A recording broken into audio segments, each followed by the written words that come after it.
Venons-en maintenant au principe de prévention du surendettement. D'abord, nous faisons un travail en interne. C'est d'abord dans nos politiques, on ne peut pas cumuler des prêts. Alors, il y a un proverbe wolof qui est très connu qui dit Bordo Amrak. Ça signifie la dette ne peut pas avoir de petits frères ou de petites sœurs. Il faut d'abord solder et passer à un autre. Donc ça, c'est un principe que nous appliquons.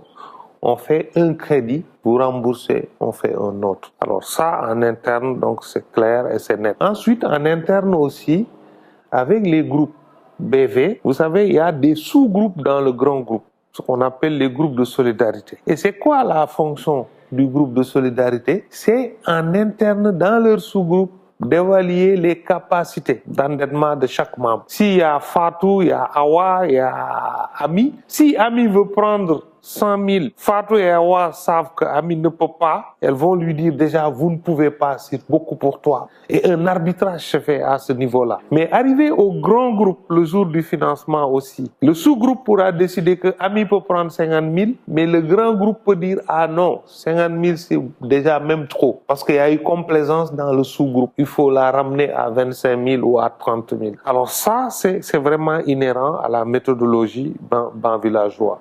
Mais malgré tout, on sensibilise aussi. On utilise ces images un peu pour dire il ne faut pas cumuler, il faut éviter de le faire.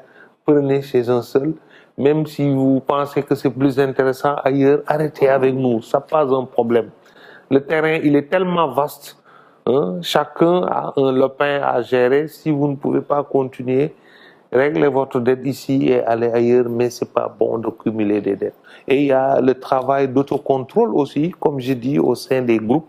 Donc si une femme arrive à s'endetter, soit elle est exclue du groupe, soit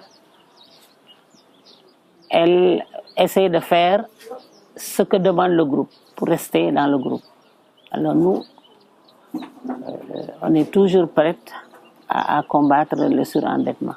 Parce que si jamais une femme est surendettée, on risque de suspendre tout le groupe par la faute d'une ou de deux personnes. Parce que l'argent, la prolifération de l'argent, il y en a dans le pays. Les autres microfinances prêtent de l'argent. Mais si tu cumules 3 à 4 agences de microfinance, tu vas te surendetter, malgré que c'est avec les banques. Tu n'arriveras pas à honorer ton engagement dans différentes banques comme ça. En dehors des microfinances, il y a l'argent du gouvernement qui circule dans tout le pays. L'argent du gouvernement, c'est des financements qu'on apporte aux femmes dans les groupements. Tel ministère ou tel ministère est en train de donner de l'argent aux femmes.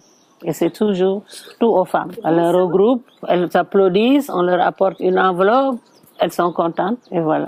Et quand ça arrive le moment de payer, tu as pris à Cori, tu as pris l'argent du gouvernement, tu as peut-être pris à Pamekas, etc.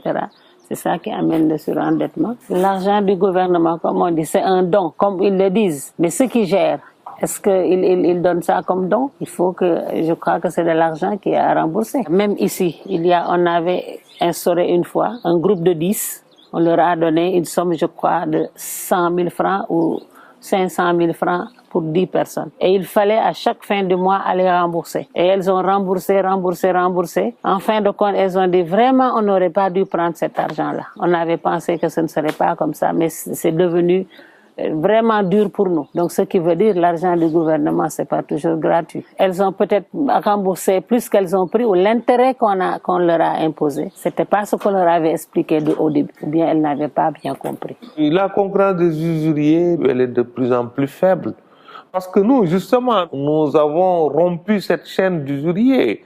Avant la microfinance, c'est eux qui régnaient en maître dans les marchés hebdomadaires, dans les marchés des grandes villes, avec leurs sacoches, qui vous prêtent 5 000 francs le matin à 5 h, 6 h du matin, et vous remboursez 6 000 francs peut-être à 15 h ou à 16 h. Faites le calcul en termes de taux effectif global ou de taux d'intérêt seulement. C'est énorme. Et nous avons rompu cela. Nous disons maintenant c'est 5 000 francs. Au bout de 6 mois, vous payez 5 500. Donc, ils ont perdu leur part de marché. Il subsiste encore quelques-uns dans des zones difficiles où la microfinance n'a pas encore réussi à bien s'installer. Parce qu'il faut reconnaître qu'au Sénégal, le niveau de couverture n'est pas identique d'une région à une autre. Et justement, c'est un défi pour nous